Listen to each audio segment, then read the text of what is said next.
Chaque hiver, la Fiesta rennaise fait converger des centaines de groupes pour le festival off des bars en trance. Dès 95, les platines remplacent les guitares dans le off du off. La French Touch est née. À Londres, les pseudo-français sont à la mode. Quelques artistes se préparent même au succès interplanétaire. Avec tout ce qu'il y a eu sur ce qu'on a fait, qui à mon avis est démesuré, j'espère peut-être que quand on va aller en studio ou quoi que ce soit, étant donné que ça fait bien, je sais pas, le dernier ça fait 8 mois qu'on l'a fait quoi. On n'a rien fait d'autre et tout a été, il y a eu beaucoup autour de ça.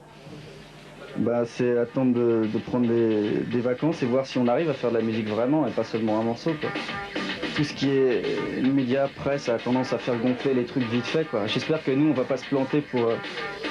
j'espère que ça va continuer à bien marcher quoi, mais disons que c'est peut-être un peu gros quoi.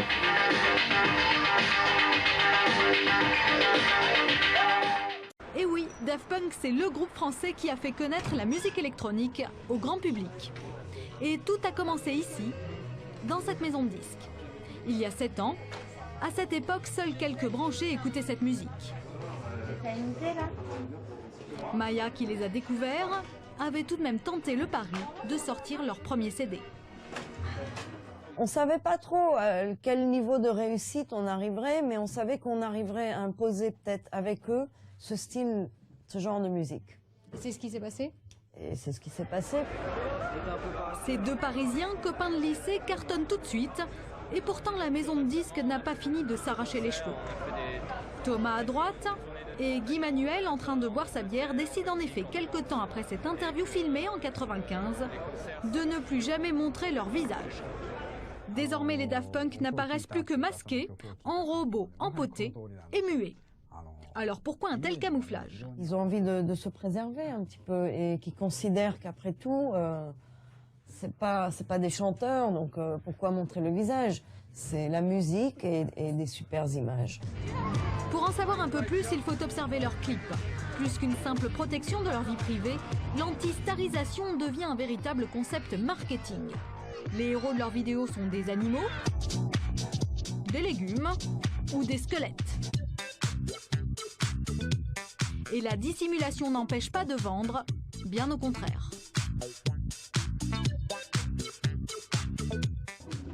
Disque d'or en France, ils sont aussi sortis dans 40 autres pays. Leur deuxième album s'est déjà vendu à plus de 2 millions d'exemplaires. C'est bien plus que le dernier disque de Patricia Cass, qui pourtant est une des artistes françaises qui se vend le plus à l'étranger. Je sais qu'ils sont rentrés numéro 1 au Japon à la sortie quand même. Ce qui est une bonne vente, ils sont disques d'or. Ils ont été disques d'or à la semaine de la sortie. Et depuis, Daft Punk a fait des émules. Par exemple...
Ça tourne? On y va, donc Paolo de Coda. Tu veux nous expliquer en 3 mots ce que c'est Coda? Coda, c'est un magazine qui a 3 ans et c'est un peu l'étendard du rêveur. On essaye de faire des reportages, de faire des dossiers, enfin un petit peu tout ce qui se passe au niveau de l'actualité techno. D'accord, là c'est Daft Punk, c'est ça? Qui es-tu, jeune homme? Je suis Guy Manuel. D'accord. Coda, qu'est-ce que tu as aimé? Qu'est-ce que tu as vu? Qu'est-ce que tu as apprécié? À part tes amis? Bah écoute, enfin, par rapport au trans, ce qui est vraiment intéressant, c'est qu'il y a l'institutionnel qui a rattrapé un petit peu l'underground et à partir de là, c'est d'autres villes qui vont pouvoir découvrir la techno. C'est-à-dire que par exemple, actuellement dans la techno, il y a Lyon, Toulouse qui sont sinistrés. Si Rennes pouvait un peu reprendre le relais de tout ça, c'est vraiment intéressant. Et par rapport au trans, ce qui est vraiment intéressant, bon, ce qu'ils ont fait à l'Obus et bon, les Chemicals, les Bachorés n'est pas fini, il y a eu Saint-Germain qui était vraiment fantastique et des grands moments a priori. D'accord. Tu considères ces jeunes gens comme la relève française ou... C'est quoi cette question? C'est une question à 2 francs de 4 h du matin. Non, enfin, c'est peut-être la transition par rapport à un public qui n'est pas habitué à des sonorités nouvelles et qui vont faire qu'ils vont apprécier cette musique. C'est, enfin, je vais pas les flatter, mais le Daft Punk, a priori, c'est une transition qui est évidente, quoi. Ouais, Daft Punk, vous avez remixé Chemical Brothers. Ouais. Comment ça s'est fait? Bah, disons, on a sorti 2 maxi sur un label écossais qui s'appelle Soma et les maxi, malgré un faible tirage, mais qui a été un peu écoulé dans tous les pays, les maxi ont plu pas mal et en fait on a été contacté directement par les Chemical Brothers qui aiment beaucoup le disque, qui nous ont demandé de remixer un titre sur un des singles de leur album. Alors sinon, ça vous serait pas venu à l'idée, quoi? Bah, disons que dans un cadre remix comme ça, étant donné qu'on avait fait quelque chose, quelques petits trucs avant, mais pas vraiment de gros trucs, ça peut toujours venir à l'idée de remixer, mais bon, on attend que les gens nous proposent. De toute façon, on n'a pas vraiment une attitude où on va voir les gens. On a toujours attendu que les gens s'intéressent à ce qu'on fait plutôt le contraire. On a dit que la scène française est tellement pas intéressante qu'il fait de la musique pour les autres, et surtout pas pour les Français. Qu'est-ce que vous en pensez? Il ne faut pas confondre la scène française et le public français, parce qu'à ce moment-là, ils confondent les deux. À mon avis, je pense que la scène française est en train de se développer d'une part, et de l'autre côté, le public français est en train de commencer à apprécier des bonnes choses. Donc, je pense pas du tout que ce soit pour émettre un jugement de ce type, bien que je respecte tout à fait la musique qu'il fait et que c'est très intéressant, mais je pense que au fur et à mesure, les gens arriveront et s'habitueront à écouter de la musique de qualité. Donc je ne perds pas du tout espoir. Soma, c'est pas un label hyper sombre, c'est pas hyper sombre tous les groupes qu'il y a sur Soma, non? Non, c'est un label, c'est un des plus importants labels indépendants c'est un label écossais qui a commencé en 1990-1991, qui est un des labels indépendants importants de la scène house et techno britannique, qui a sorti à peu près une 40aine de maxi, donc qui est devenu assez important, disons, en termes de vente. C'est qui les groupes les plus importants? Le groupe le plus important, c'est donc les patrons du label Soma qui s'appelle Slam, qui ont sorti plusieurs disques, et puis sinon, c'est vrai que notre disque a bien marché en termes de vente, c'est tout. Donc, il y a eu beaucoup de gens, des gens de Chicago comme Félix Daoscan, qui sont sur son propre label. Enfin, c'est un label qui a une bonne image, une bonne réputation et qui est assez apprécié. Paolo, ça vend combien un disque de techno? Ça peut vendre beaucoup ou pas? Non, enfin la moyenne c'est 2000, 3000 copies, encore c'est un bon score. Mais bon, il y a des disques qui commencent à être à 10 000, 20 000, mais c'est vraiment très rare, c'est plutôt des albums. Mais le problème de la techno, c'est pas un problème de quantité par rapport au rock, où on fait des quantités de 100 000, 200 000 exemplaires. Dans la techno, c'est une diversité. Et c'est un artiste qui va faire non pas les 100 000 ou les 200 000 copies, mais va sortir des disques régulièrement, quoi. Et c'est ça, enfin, la scène techno est intéressante à ce niveau-là, c'est que la production musicale n'est jamais figée sur quelque chose. On va tout de suite au suivant. Et un disque a une durée de vie vraiment très très courte, quoi. Et c'est assez impressionnant la production de vinyle, en tout cas, puisqu'on a relancé un petit peu l'industrie du vinyle. Il y a des usines qui sont réouvertes, en tout cas par rapport à Conseil, qui a racheté une usine pour presser du vinyle. Ça a relancé un petit peu ce marché-là, quoi. Et alors, cette quantité de production, est-ce que ça n'a pas un risque de dire une musique Kleenex qu'on achète et qu'on n'écoute pas un mois après parce qu'on en achète tellement? Non, enfin, c'est absolument pas musique Kleenex, c'est simplement, enfin, on est actuellement dans notre société, c'est une société des zappings, et ce qui se passe, c'est qu'il faut aller très vite, sinon après vous n'êtes plus à la page. La techno en cela a ça d'intéressant, c'est qu'à partir de la création est faite, elle est proposée au public, ils la prennent, ils l'acceptent, ils la rejettent, ils la publicitent, et ils passent à autre chose, quoi. Et justement, un artiste de techno se doit de produire derrière, quoi. Et à l'inverse, mais c'est pas Kleenex, c'est simplement une façon d'évoluer très très rapidement, parce que, enfin, en tout cas dans le public techno, assimile très rapidement ce qu'on lui propose, quoi. Et alors vous, par exemple, quel est votre rythme de production jusqu'à présent? Un disque par an. C'est un rythme assez faible. Parce qu'on a été paresseux, je sais pas, maintenant ça fait longtemps qu'on a pas fait de musique, mais on était un peu paresseux avant. On avait des problèmes aussi. Non, disons que récemment on a fait beaucoup plus de concerts, on a fait une tournée de 30 à 40 dates en Angleterre, en Belgique, en France, et que les concerts c'est le studio qu'on débranche et qu'on amène un peu partout dans des soirées pour faire du live, et on n'a pas vraiment l'opportunité de faire la musique entre pour rebrancher chaque semaine et redébrancher. Donc même matériellement, donc c'est vrai qu'on n'a pas fait vraiment de disque récemment, mais sinon on peut en faire. Il y a des gens qui produisent. On peut faire un bon morceau en une après-midi. Après, c'est une question de choix. C'est quelque chose de spontané et d'assez. Même si c'est une musique qui est pas Kleenex, mais c'est vrai où il y a un nouvel apport de production très important sur le marché à chaque fois. C'est vrai que même au niveau de la conception, c'est une musique qui peut se faire vraiment rapidement, sans pour autant perdre de la qualité. On n'a pas besoin de passer du temps spécialement pour arriver à des choses. Je pense que c'est la spontanéité quand même. Mais enfin, ce qu'il faut voir quand on parle de production, c'est effectivement il y a le produit fini qui est le disque, mais il y a aussi le live. Et à partir de là, un live peut être à chaque fois différent. Et ce qui est bien par rapport à certains groupes, c'est justement le live est vraiment un live. C'est-à-dire que l'instrument, il y a une sensibilité qui à chaque fois va être différente.